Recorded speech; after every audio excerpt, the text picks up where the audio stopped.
Hello everyone, welcoming you all to my YouTube channel. आप सभी की कमेंट्स आ रही थी कि DSSB TGT की फाइनल आंसर की कब रिलीज होगी या फिर रिजल्ट कब तक आएगा, फिर जो 2025 में फॉर्म फिल हुए हैं उनका एग्जाम कब तक देखने को मिलेगा, DSSB TGT मैथमेटिक्स की कट ऑफ क्या रहने वाली है। अगर आपकी भी यही सब क्वेरीज हैं तो इस वीडियो में आपकी सारी क्वेरीज क्लियर हो जाएंगी। अगर अभी तक भी आपने चैनल को सब्सक्राइब नहीं किया है तो चैनल को सब्सक्राइब कर लीजिए ताकि टाइम टू टाइम आप तक अपडेट पहुंचती रहे। और इस चैनल पर मैं DSSB से रिलेटेड सारी अपडेट्स या फिर TGT मैथमेटिक्स की आप किस तरह तैयारी कर सकते हैं, अपने नोट्स को कैसे प्रिपेयर कर सकते हैं, part A and part B की स्मार्ट स्ट्रेटेजी पर मैंने वीडियो बनाई हुई है। अगर आपने अभी तक वीडियो नहीं देखी है तो डिस्क्रिप्शन में लिंक है, आप वहां जाकर चेक कर सकते हैं। देखिए, अगर मैं बात करूं DSSB TGT की जो 2025 में एग्जाम हुआ है, 2024 की जो वैकेंसीज थी तो उसकी फाइनल आंसर की कब तक देखने को मिल सकती है आपको, तो उसकी फाइनल आंसर की आपको जनवरी में ही देखने को मिलेगी। जनवरी से पहले देखने को नहीं मिलेगी। और अगर मैं रिजल्ट की बात करूं तो आपको TGT का रिजल्ट फैब तक ही देखने को मिलेगा, उससे पहले तो कोई चांस नहीं है। ठीक है, तो फाइनल आंसर की आपकी जनवरी में देखने को मिल सकती है एंड रिजल्ट फैब तक देखने को मिल सकता है। लेकिन फिर भी अगर फाइनल ज्वाइनिंग की बात की जाए तो लगभग 5 से 6 महीने लगने ही लगने हैं। और भाई, जिन कैंडिडेट्स ने 2025 वाले जो फॉर्म्स हैं वो भी फिल किए हैं तो उनके 2026 में कब तक एग्जाम देखने को मिल सकते हैं, तो उसके एग्जाम लगभग आप अप्रैल या मई मानकर चलिए, उससे पहले तो नहीं कोई चांस है। अप्रैल या फिर मई जो 2025 में फॉर्म फिल हुए थे, ठीक है, तो जो एग्जाम होगा उसका 2026 अप्रैल या मई। ठीक है, इससे पहले तो नहीं होगा, इसी के बाद जाने की उम्मीद है। लेकिन ये मिनिमम टाइम है कि हाँ, इतना तो टाइम लगेगा ही लगेगा, अप्रैल या मई 2026 में। ठीक है, अगर मैं बात करूं अब कट ऑफ की तो TGT मैथमेटिक्स पर मैंने डिटेल वीडियो कट ऑफ के ऊपर बनाई हुई है, उसका भी आपको डिस्क्रिप्शन में लिंक मिल जाएगा। लेकिन फिर भी मैं इन शॉर्ट बता देती हूँ कि जिसके 110 प्लस मार्क्स आ रहे हैं वो अपने आप को सेफ कैटेगरी में माने।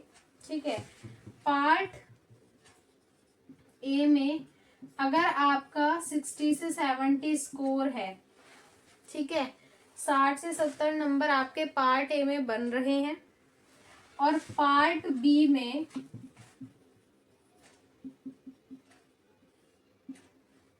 आप सिर्फ क्वालिफाइंग क्राइटेरिया को ही बीट कर पा रहे हो।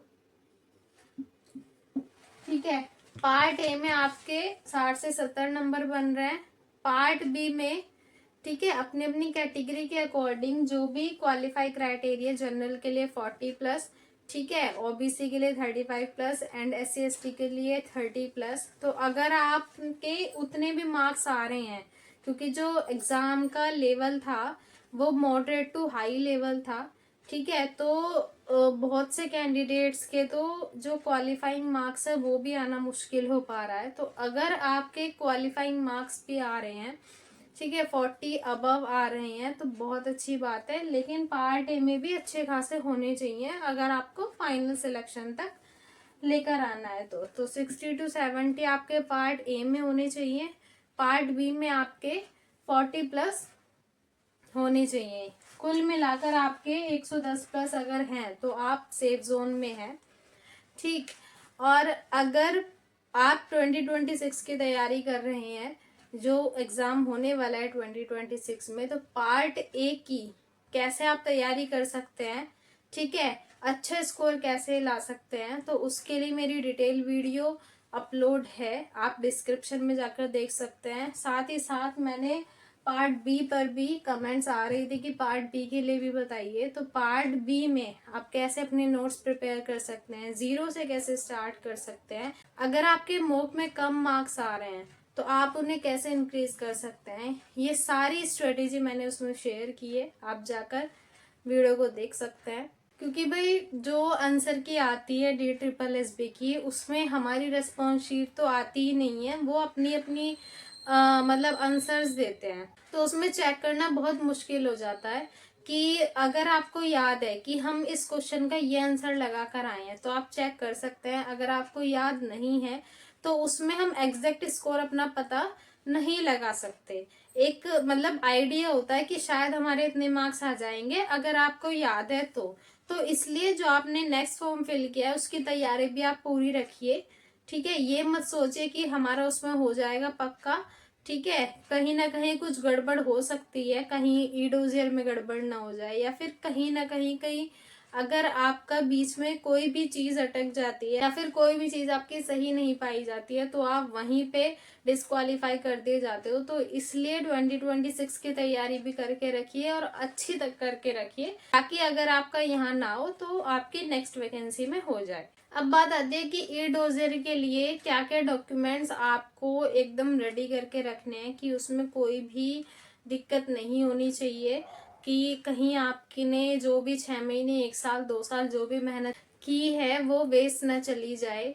ई डोजियर की वजह से आपने एग्जाम तो क्वालिफाई कर लिया लेकिन ई डोजियर में कहीं आप रह ना जाएं, और वो होगा डॉक्यूमेंट्स की वजह से। अगर आपके डॉक्यूमेंट में कहीं ना कहीं कमी पाई जाती है तो आप ई डोजियर में डिस्क्वालीफाई कर दिए जाते हो। यानी कि जो आप सेकंड रिजल्ट आता है, फर्स्ट रिजल्ट आता है तब आप ई डोजियर फिल करते हो, उसके बाद सेकंड रिजल्ट आता है तो उसमें अगर आपका रोल नंबर नहीं है तो कहीं ना कहीं आपकी ई डोजियर में कमी पाई जाएगी। तो उसमें कहीं ना कहीं आप रह ना जाएं, तो उसके लिए आपको पहले अपने डॉक्यूमेंट्स अच्छे से रेडी करके रखने हैं। उसमें क्या क्या चाहिए होता है, देखिए, फर्स्ट तो photo and sign, thumb impression, ठीक है, लेफ्ट या राइट थंब इम्प्रेशन चाहिए होता है। ठीक है, फोर्थ इम्पोर्टेंट चीज आपका एडमिट कार्ड। ठीक है, जब आप एग्जाम देने गए होंगे तो जिस एडमिट कार्ड पे इन्विजिलेटर के साइन होते हैं और वेरीफाइड की मोहर लगी होती है, ठीक है, वो वाला एडमिट कार्ड आपको लास्ट टाइम तक संभाल कर रखना है। उस एडमिट कार्ड की लास्ट टाइम तक जरूरत पड़ेगी, इसलिए एडमिट कार्ड बहुत जरूरी है। अपलोड करने के लिए ई डोजियर में आएगा। ठीक है, आपकी 10th 12th graduation, BEd and CTET की मार्कशीट एंड सर्टिफिकेट, दोनों चीज। ठीक है, 10th 12th ग्रेजुएशन की तीनों ईयर की मार्कशीट, डिग्री है तो भी ठीक है, नहीं है तो भी कोई बात नहीं है, मार्कशीट होनी चाहिए तीनों ईयर की। ठीक है, बीएड सीटेट, ठीक है, और उसमें दोनों चीज होनी चाहिए आपके पास, मार्कशीट भी और सर्टिफिकेट भी होना चाहिए। ठीक है, आप डिजी लॉकर पे जाके वहां से अपलोड कर सकते हो उसे। नेक्स्ट, अगर आप SC ST EWS या फिर OBC से बिलोंग करते हैं तो उसका कास्ट सर्टिफिकेट आपको चाहिएगा। ठीक है, SC ST OBC EWS, ठीक है, कास्ट सर्टिफिकेट। और तो हाँ, और NCTE certificate, NCTE certificate. NCTE certificate कैसे डाउनलोड करना है, कहाँ पर बनेगा, कैसे बनेगा, इस पर मेरी अलग से वीडियो आ जाएगी। ठीक है, क्योंकि डिटेल में समझाना होगा उसमें। तो NCTE सर्टिफिकेट चाहिए, तो ये आपको 6-7 चीजें चाहिए होंगी डोजर के लिए, तो अच्छा होगा आप पहले, क्योंकि जो कैटेगरी जो ये कास्ट सर्टिफिकेट वगैरह होते हैं तो इसमें डेट वगैरह होती है कि 3 साल के लिए वैलिड है या फिर नहीं है, तो इस तरीके से आप उनकी डेट वगैरह चेक करके रखिए। सारे डॉक्यूमेंट्स अपने रेडी करके रखिए कि अगर हमने एग्जाम क्वालिफाई कर लिया है तो हम ई डोजियर में रह ना जाएं। ठीक है, और जो भाई 2026 में भी एग्जाम देने वाले हैं, ठीक है, वो अपनी तैयारी को अच्छा रखिए। ठीक है, इस चैनल पर DSSB TGT मैथमेटिक्स से रिलेटेड सारी स्मार्ट स्ट्रेटेजी की वीडियो अपलोड होती रहेंगी। ठीक है, आप चाहें तो चैनल को सब्सक्राइब कर सकते हैं ताकि आप तक रियल एंड जेन्युइन कंटेंट पहुंचता रहे। तब तक के लिए स्टे फोकस, स्टे मोटिवेटेड, क्योंकि टीचर बनना एक करियर नहीं, एक जिम्मेदारी है।